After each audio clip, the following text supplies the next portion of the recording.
So with humans and apes now at all-out war, how does Caesar balance his animal side with his admiration for humanity's capacity for goodness? Well, the challenge of this film for Caesar is that we push him to places he's never been. So, up till now, his strength has been his empathy.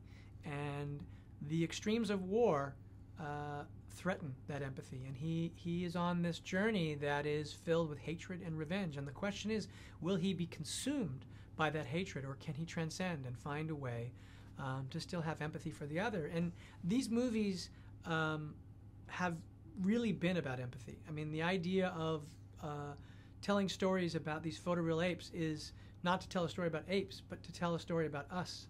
And we're holding a mirror up to human nature. And we aspire to be Caesar in certain ways because he's dealt with adversity in very heroic ways. But this movie really is a challenge to that.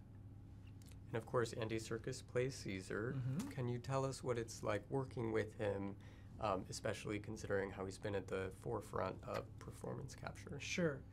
I mean, people talk about Andy Serkis as being like the premier performance capture actor.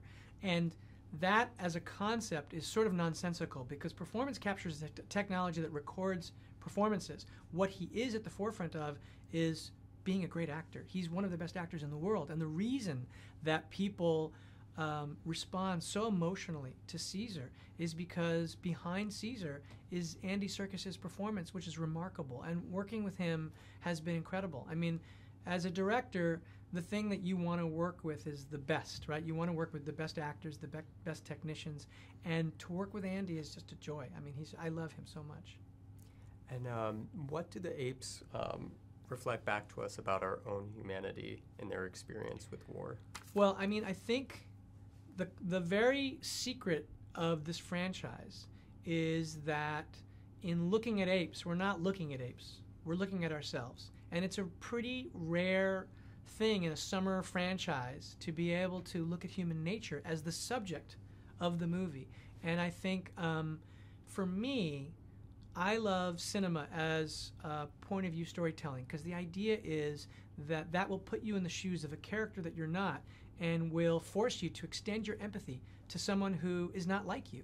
And I think that's the fun of these Planet of the Apes movies is that the audience goes and for 2 hours they are apes.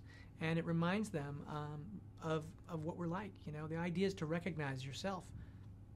You already anticipated my last question. I was going to ask, why do audiences need to witness the end? Okay, cool. For that very reason. Well, thank you very much. That was All great. Right, awesome. Thank Take you, care. man. Yeah.